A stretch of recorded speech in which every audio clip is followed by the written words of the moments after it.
أولا قبل كل شيء السلام عليكم ورحمة الله تعالى وبركاته. Premièrement, je voulais juste remercier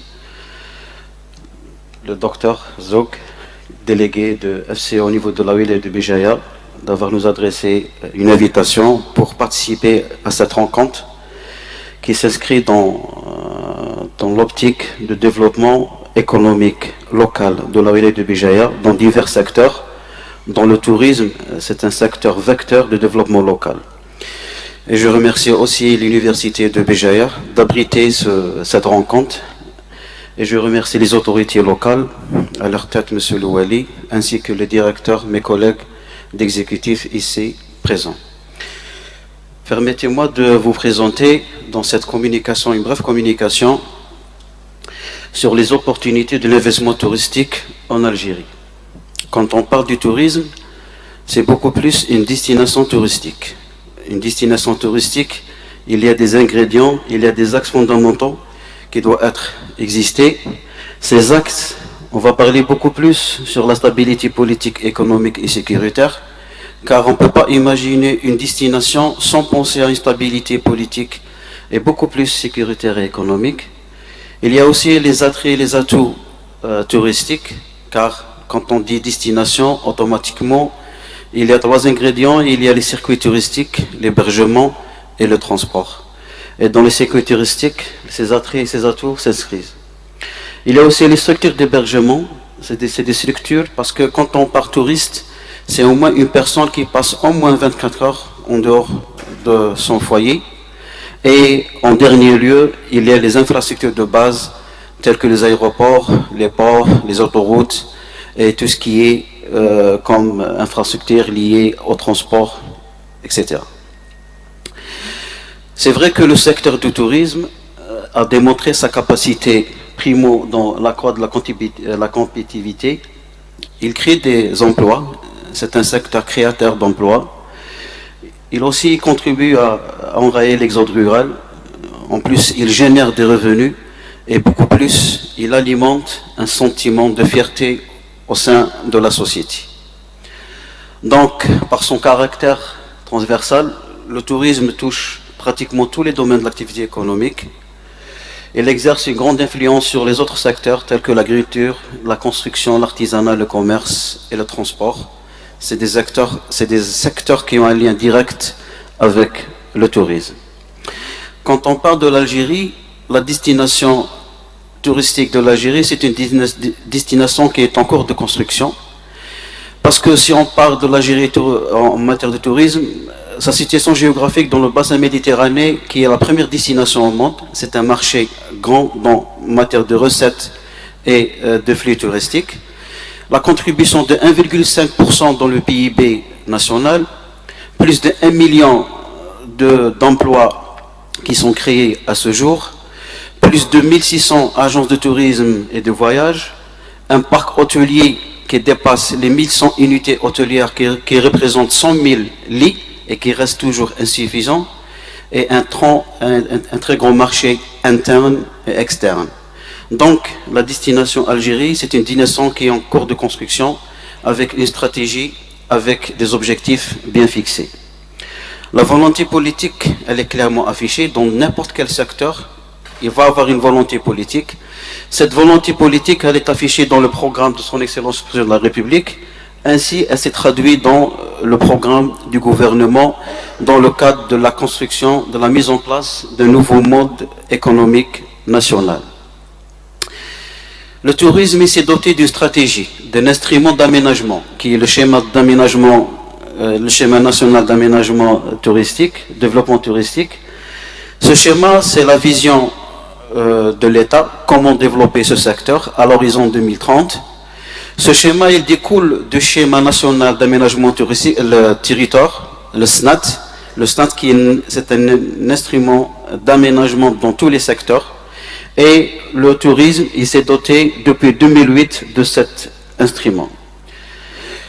Le SDAT, il a mis en place un cadre général de l'activité touristique en Algérie. Cette politique de développement, elle se base beaucoup plus sur la mise en route du tourisme à l'horizon 2030, Elle se base sur la réhabilitation de la destination Algérie en ciblant des touristes étrangers et les Algériens non résidents. C'est beaucoup plus le tourisme réceptif. Et toujours, il y a un potentiel interne, c'est le tourisme interne, c'est le développement du tourisme interne pour les nationaux. Ce schéma directeur d'aménagement touristique, il se passe sur 5 dynamiques. Les 5 dynamiques, beaucoup plus le développement des investissements, le plan de destination, la mise à niveau, ce qu'on appelle le plan qualité tourisme, c'est beaucoup plus une opération de modernisation, de réhabilitation, c'est la mise à niveau des services. Il y a la chaîne touristique, c'est tous les secteurs qui ont un lien indirect ou direct avec l'acte du tourisme, et beaucoup plus le financement et l'accompagnement de cette optique. Le SDAT, le schéma directeur d'aménagement touristique, a fait de l'investissement, a fait de la relance de l'investissement un axe prioritaire dans la mise en tourisme de l'Algérie. Le tourisme, c'est une affaire beaucoup plus de de territoire et d'investissement. Le tourisme, c'est une question locale et le levier du développement territorial. Ce qu'on appelle dans le jargon, c'est le marketing territorial, c'est vendre le territoire. C'est beaucoup plus entré par le durable et par le local, parce que c'est une pyramide, elle va du bas au haut. C'est beaucoup plus les projets des territoires en ascension les acteurs locaux, parce qu'on ne peut pas imaginer un acte de tourisme sans la contribution des acteurs locaux. La relance de l'investissement, elle se base sur 3 types de tourisme, c'est-à-dire 3 typologies de tourisme. Il y a le développement du tourisme balnéaire, car on cible ici beaucoup plus le tourisme interne. On sait que les ménages en Algérie prennent dans la même période les vacances, c'est les vacances d'été, et la seule destination, c'est les plages. Sur les 1600 km de côte, plus de 300 plages ouvertes à la baignade, mais il y a un problème, manque d'infrastructures hôtelières dans ces plages. Il y a le tourisme saharien, beaucoup plus pour le tourisme réceptif, c'est pour les étrangers. Nous, on cible, on ne va pas concurrencer dans le bassin méditerranéen les grandes destinations en matière de balnéaire. On a un seul produit exclusif au niveau mondial, parce qu'il y a un seul Tamarasset au monde, c'est en Algérie, une seule Janet, c'est en Algérie. S'il y a des vestiges, voilà, c'est pour cela que nous sommes en train d'accéder au marché international par le produit saharien. Et il y a un autre type de tourisme, c'est beaucoup plus un tourisme thermalisme et de thalasso. C'est un tourisme qui est destiné aux seniors et beaucoup plus aux jeunes. C'est un tourisme de soins, de santé et de bien-être. Maintenant, on va évoquer l'investissement touristique. L'investissement touristique, il se base sur les 2 F, le foncier et le financement. On ne peut pas imaginer un investissement sans ces 2 F.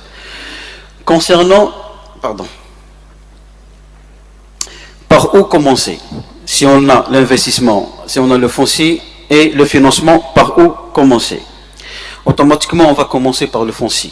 Parce que malgré qu'on a le financement, il faut avoir le terrain ou l'assiette où cet investissement il va être réalisé.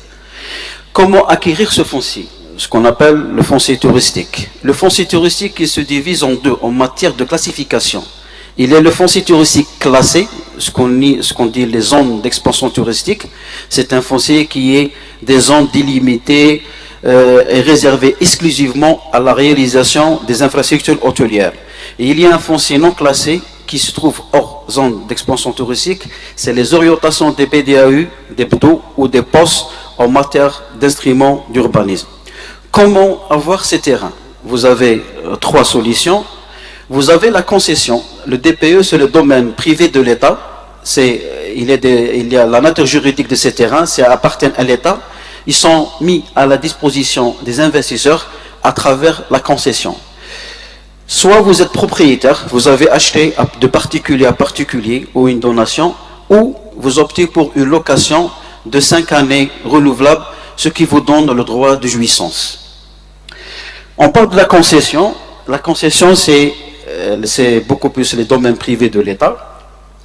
La LFC, la loi de finances complémentaire 2015, dans son article 48, elle est claire et précise. Elle a fait des allégements en matière de concession. La concession, elle est maintenant attribuée de gré à gré par M. Louali pour les terrains relevant de domaine privé de l'État. Et si ces terrains se trouvent dans la zone d'expansion touristique, il faut avoir l'accord préalable du ministre chargé du tourisme ainsi que l'Agence nationale de développement du tourisme. L'État a mis en place des avantages, un accompagnement financier et fiscal et parafiscal. Parmi ces avantages, on va vous citer les avantages liés à l'accès au foncier. Si vous aurez votre concession, vous allez payer que 1/33e de la valeur vénale de ce terrain, c'est-à-dire la valeur vénale exacte, vous la divisez sur 33. Vous allez payer de 1 à 3 ans que 10% de cette valeur. Et quand vous allez exploiter votre établissement, vous allez payer que 50% de 1 à 3 ans. Et si vous optez pour un investissement dans le sud et le Grand Sud, le mètre carré, il est à 1 dinar symbolique, le mètre carré, pendant 10 ans et 15 ans pour le Grand Sud. On a parlé du foncier touristique classé, ce qu'on appelle le gisement foncier, le gisement foncier.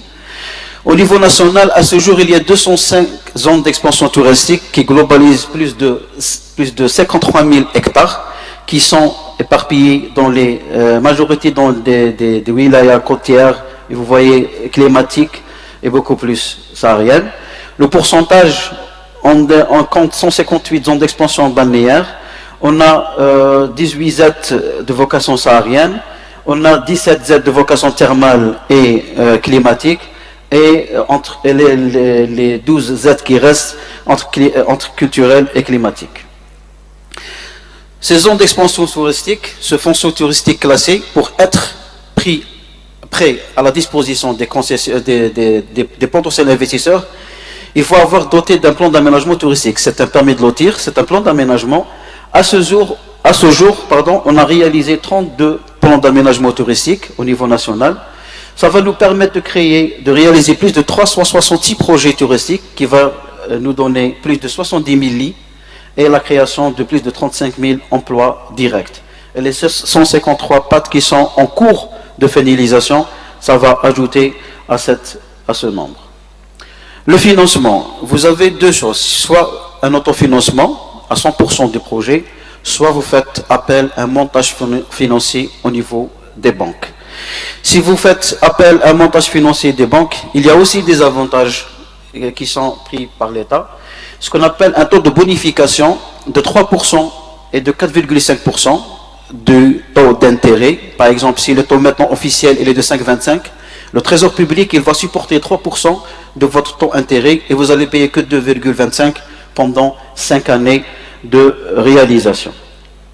Le ministère de l'Aménagement du Territoire, du Tourisme et de l'Artisanat, pour accompagner et pour faciliter la tâche aux potentiels investisseurs, nous avons signé des conventions cadres avec 11 établissements financiers, parmi lesquels Alger Trust, AGB, Badr, Knab, Banque, BDL, Baraka. C'est pour un meilleur traitement des dossiers et une rapidité et célérité dans l'octroi des prêts bancaires. On a parlé de l'investissement, on a parlé du tourisme, mais maintenant, ça veut dire maintenant, la politique de l'État, c'est le partenariat public-privé, c'est les fameux 3P. Donc c'est une alternative pour l'investissement touristique. Plusieurs opérateurs ont décidé d'investir dans l'hôtellerie et les structures d'accueil. La nouvelle vision s'inscrit dans une démarche partenariale fondée sur une confiance partagée et des engagements mutuels du public et du privé. Au titre de ce partenariat, les investisseurs concernés s'engagent à mobiliser les moyens de financement nécessaires à la réalisation de leurs projets dans les délais souscrits. Secondo, veiller au respect des lois et règles relatives aux normes d'urbanisme, d'environnement et de la qualité. Et beaucoup plus s'inscrire dans une dynamique d'amélioration de la qualité de service dans les établissements touristiques et hôteliers. La relance de l'investissement passe aussi par la valorisation des espaces naturels à travers la complémentarité entre le tourisme et d'autres secteurs, tels que la culture, les affaires religieuses, le sport, les forêts, la santé. Les affaires religieuses, c'est beaucoup plus pour les waqf,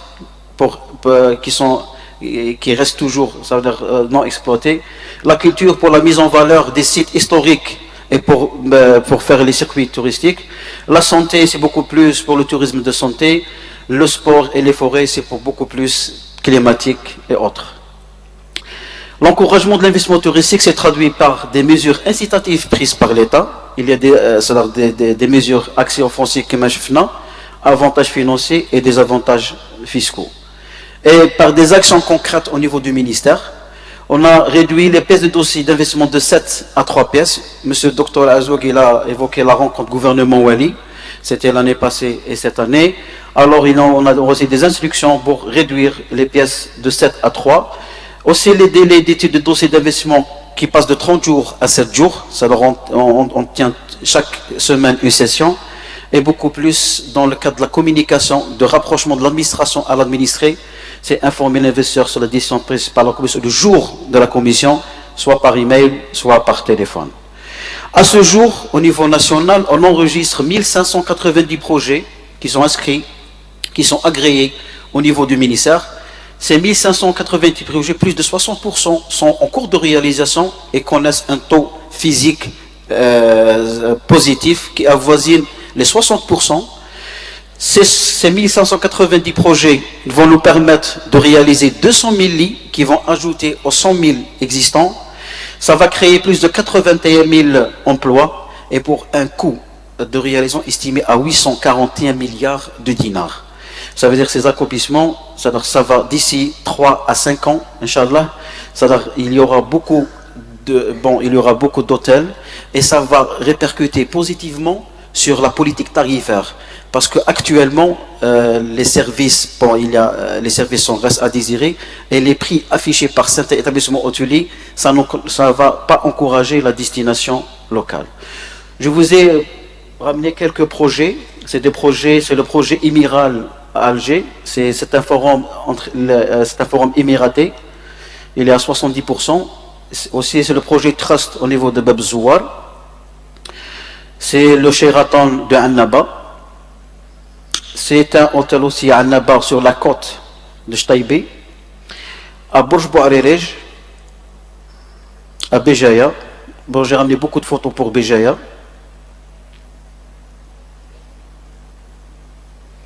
Béjaïa, je vais laisser le soin à mon collègue, le directeur exécutif, mais je vous signale que Béjaïa, actuellement, c'est la 3e wilaya au niveau national, après Alger et Oran, qui a beaucoup de projets d'investissement touristique. Et elle s'inscrit dans une optique de pôle d'excellence du tourisme entre le centre et l'est. Il y a Skikda toujours, Sétif, le parc Moul et la wilaya de Mostaganem. On a parlé du privé. Maintenant, l'État, elle donne l'exemple. Je vous informe que l'État, elle a 66 unités hôtelières. C'est le parc hôtelier public. Ce parc hôtelier, il a été réalisé dans les années 70 et 80. Il a connu des dégradations énormes dans la décennie noire. Et l'État a pris les choses en main. Elle a mobilisé 70 milliards de dinars pour moderniser et réhabiliter 66 unités hôtelières qui représentent plus de 20 000 lits et qui emploient plus de 7 000 employés. Cette opération connaît actuellement un avancement de 50%. Toutes les unités sont concernées, de l'ouest à l'est, passant par le centre. Et ça va contribuer à la compétitivité, la concurrence. Je vous remercie de votre aimable attention.